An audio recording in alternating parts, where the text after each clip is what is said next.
ভাষা শহীদের দেশে 21শে ফেব্রুয়ারির ছুটি বাতিল, বিজ্ঞপ্তি ঘিরে শুরু হয়েছে আলোচনা। বঙ্গবন্ধুর পর এবার ভাষা দিবস, ছুটির তালিকায় অমর 21-এর অনুপস্থিতি নিয়ে প্রশ্ন। বাংলাদেশের চলতি ছুটির তালিকায় সরস্বতী পূজা, বুদ্ধ পূর্ণিমা ও জন্মাষ্টমীর মতো কয়েকটি ধর্মীয় দিবসের ছুটি নেই।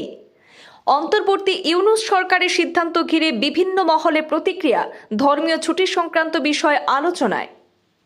ভাষা আন্দোলনের ঐতিহাসিক গুরুত্ব নিয়ে ইউনূস সরকারের সিদ্ধান্তের প্রেক্ষিতে নানা অভিযোগ সামনে এসেছে। বাংলাদেশের স্বাধীনতা আন্দোলনের গুরুত্বপূর্ণ অধ্যায় ভাষা আন্দোলন, ছুটির তালিকায় অমর 21-এর অনুপস্থিতি ঘিরে বিতর্ক। বঙ্গবন্ধু ও ভাষা আন্দোলনের ইতিহাস সংরক্ষণ নিয়ে একাংশের উদ্বেগ প্রকাশ। পদ্মা পাড়ে ছুটি সংক্রান্ত সিদ্ধান্তকে ঘিরে শুরু হয়েছে বিস্তর আলোচনা। প্রথা অনুযায়ী 2025 সালের শেষে নতুন বছরের সরকারি ছুটির তালিকা প্রকাশ করেছে অন্তর্বর্তী মোহাম্মদ ইউনূস সরকার। তবে সেই তালিকায় ভাষা শহীদ দিবসের জন্য আলাদা করে কোনো ছুটি উল্লেখ না থাকায় বিভিন্ন মহলে প্রশ্ন উঠেছে। শুধু ভাষা শহীদ দিবসই নয়, চলতি বছরে বাংলাদেশের হিন্দু সম্প্রদায়ের একাধিক ধর্মীয় উৎসবেও সরকারি ছুটি রাখা হয়নি। সরস্বতী পূজা, বুদ্ধ পূর্ণিমা, জন্মাষ্টমী ও মহালয়ার মতো দিনগুলিতে ছুটি না থাকার বিষয়টি সামনে এসেছে। পাশাপাশি মে দিবসেও সরকারি ছুটি নেই বলে জানানো হয়েছে। অন্তর্বর্তী সরকারের জারি করা নির্দেশিকায় বলা হয়েছে, এই দিনগুলিতেও দেশের সমস্ত শিক্ষা প্রতিষ্ঠান খোলা থাকবে। এর ফলে ধর্মীয় অনুভূতির প্রতি পর্যাপ্ত গুরুত্ব দেওয়া হয়নি বলে একাংশের মত।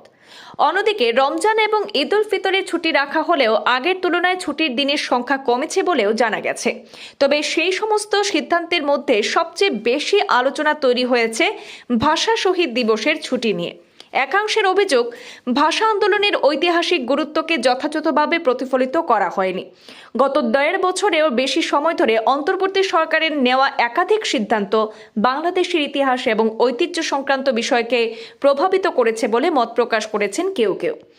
ইউনূস সরকারের ঘনিষ্ঠ মহলে ব্যাখ্যা অনুযায়ী এবছর 21 ফেব্রুয়ারি শনিবার পড়েছে এবং বাংলাদেশের শুক্রবার ও শনিবার সাপ্তাহিক ছুটি হিসেবে গণ্য হয়।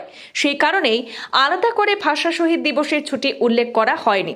তবে সমালোচকদের একাংশের যুক্তি, 2025 সালে 21 ফেব্রুয়ারি শুক্রবার পড়লেও সেবার সরকারি ছুটির তালিকায় ভাষা শহীদ দিবস হিসাবে দিনটি স্পষ্টভাবে উল্লেখ করা হয়েছিল। চলতি বছরে তা না থাকায় বিতর্ক আরও জোরদার হয়েছে। এই প্রসঙ্গে শিক্ষাবিদ পবিত্র সরকার তার প্রতিক্রিয়ায় ভাষা শহীদ দিবসের আন্তর্জাতিক গুরুত্বের কথা তুলে ধরেন। উল্লেখ্য, 1952 সালের 21 ফেব্রুয়ারি তৎকালীন পূর্ব পাকিস্তানে বাংলা ভাষাকে রাষ্ট্রভাষা করার দাবিতে ছাত্র আন্দোলন শুরু হয়।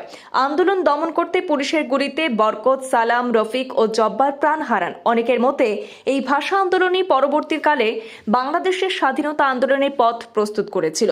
বর্তমান সিদ্ধান্তকে কেন্দ্র করে ভাষা আন্দোলনের ঐতিহাসিক গুরুত্ব ও স্মৃতি সংরক্ষণ নিয়ে নতুন করে আলোচনা শুরু হয়েছে বাংলাদেশে।